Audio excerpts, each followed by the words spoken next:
حول قضية اليوتيوبرز الجزائري الذي اعتقل على خلفية قضية جنحية هنا بمدينة الرباط. نخبر مشاهديكم ومتتبعكم بأن هذه القضية تتعلق بمتابعة شخص جزائري الجنسية كان قد قدم إلى المغرب من أجل تشجيع المنتخب الجزائري في إطار فعاليات الكان أو كأس إفريقيا هنا بالمغرب، والتي تتم أو تستضيف فعاليته دولتنا بكل حنكة وبكل كفاءة. هذا الجزائري قام بأفعال اعتبرتها النيابة العامة أفعال مجرمة قانونا وفقا للقانون المغربي، القانون الجنائي المغربي، وفعلا تم تقديمه أمام السيد وكيل الملك هنا بابتدائية الرباط، الذي قرر متابعته وفق القانون الجنائي المغربي، وتحديدا مقتضيات المواد 483 من القانون الجنائي التي تنص على معاقبة الفعل المتمثل في الإخلال العلني بالحياء، وأيضا تابعه بمقتضيات المادة 308.5 من القانون 0909 المتعلق بالتظاهرات الرياضية أو بالأفعال الإجرامية المتمثلة في العنف أثناء المباريات الرياضية أو أثناء بالتحديد انعقاد المباريات الرياضية أو بسببها. وبالتالي فالاستنطاق ديالو أمام السيد وكيل الملك أسفر عن تأكيده الأفعال المنسوبة إليه، والتي صرح بها أمام الضابطة القضائية، بحيث صرح في محضر رسمي أمام السيد وكيل الملك حسب ما بلغني على أنه صرح بأنه بالفعل يعترف بالأفعال التي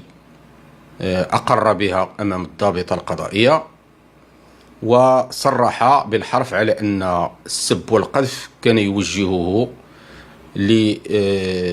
للجمهور أو الأشخاص سواء كانوا مغاربة أو من جنسية أخرى. وبالتالي السيد وكيل الملك المحترم هنا بابتدائية الرباط قرر إيداعه رهن الاعتقال الاحتياطي وإيداعه بالتحديد في سجل عرجات 2،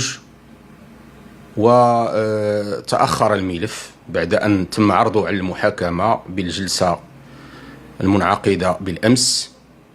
12/1. تقرر تأخير الملف إلى غاية يوم الاثنين المقبل، وذلك من أجل محاكمته وفق الأفعال المنسوبة إليه، والتي تؤطرها كما صرحت آنفا المواد 483 إخلال العلني بالحياء. وربما هذا التكييف جاء انطلاقا من الوقائع المنسوبة إليه حينما قام بفعل ربما يدخل في إطار الإخلال العلني بالحياء، وذلك من خلال الإشارات البذيئة والقيام بأفعال تدخل في إطار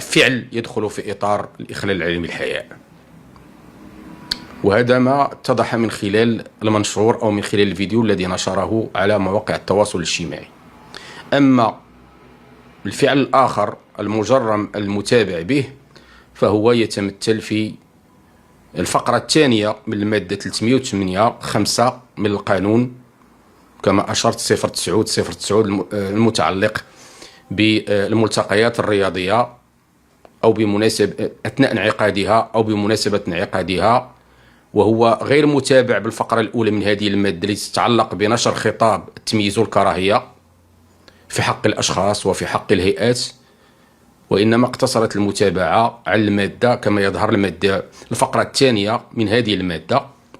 305.5، وذلك ما يتضح من خلال توصيف أو التكييف الذي أعطي في هذه المتابعة، بحيث اقتصر على السب والقذف في حق شخص أو عدة أشخاص بمناسبة انعقاد تظاهرة رياضية.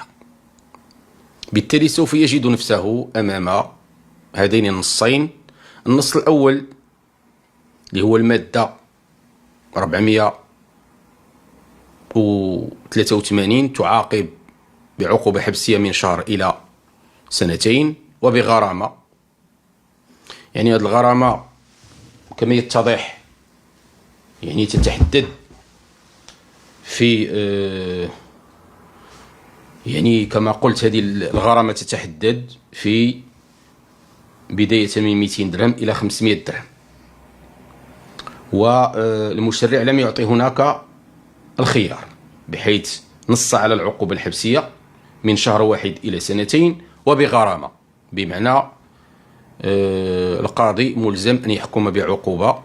يحددها ما بين شهر إلى سنتين. عنده السلطة ديال التفريد،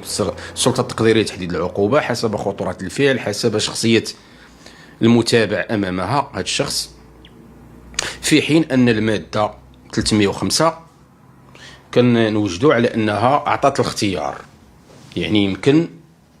المادة 305 أعطت واحد الإمكانية ديال الاختيار، بحيث تنص على أنه الشخص اللي كيرتكب عنف وسب وقذف أثناء المباريات الرياضية فهو يعاقب من شهر بعقوبة حبسية من شهر إلى 6 أشهر، أو بغرامة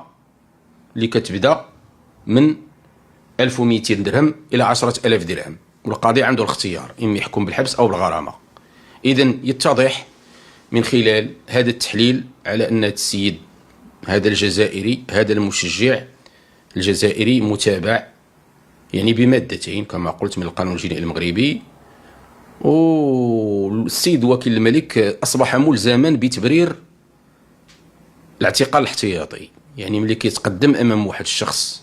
مشتبه فيه، أو يمكن نعطيو التوصيف أنه مودع رهن الحراسة النظرية على ذمة وقائع يشتبه فلا أن وقائع إجرامية، فهو عندما يستنطقه، وهذا ما تم منهجه بشكل قانوني أمام هذا الشخص، على اعتبار أن سواء كانوا الأشخاص مغاربة أو أجانب فهم سواسية أمام القانون المغربي، تم استنطاقه وتوفير كل الضمانات. وعندما قرر السيد وكيل الملك إيداع الاعتقال الاحتياطي وإحالته على المحاكمة على الجلسة، برر الاعتقال لأن السيد وكيل الملك أصبح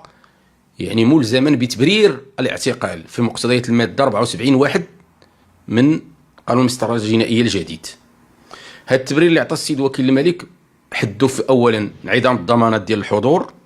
لكون أن هذا الشخص أجنبي يمكن الإفراج عنه أو من شأن محاكمته في حالة الصراح أنه يفر من وجه العدالة أو ما يلتزمش بالحضور، وبالتالي يتم إفراغ المحاكمة من محتواها والغايات ديال المحاكمة لتحقيق الردع العام والخاص.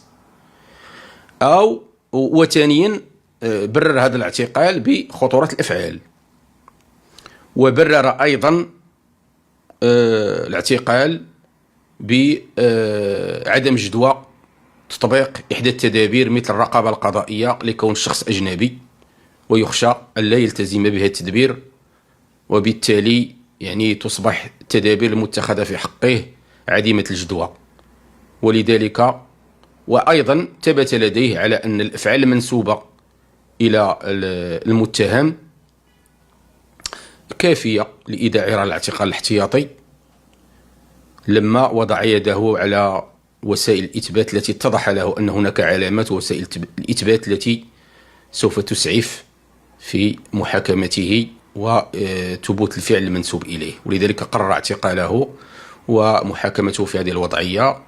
والملف سوف يعرض الاثنين المقبل من أجل مباشرة واستمرار محاكمة هذا الشخص محاكمة عادلة وفق الضوابط المسطرية والموضوعية. وأيضا لنثبت ونحن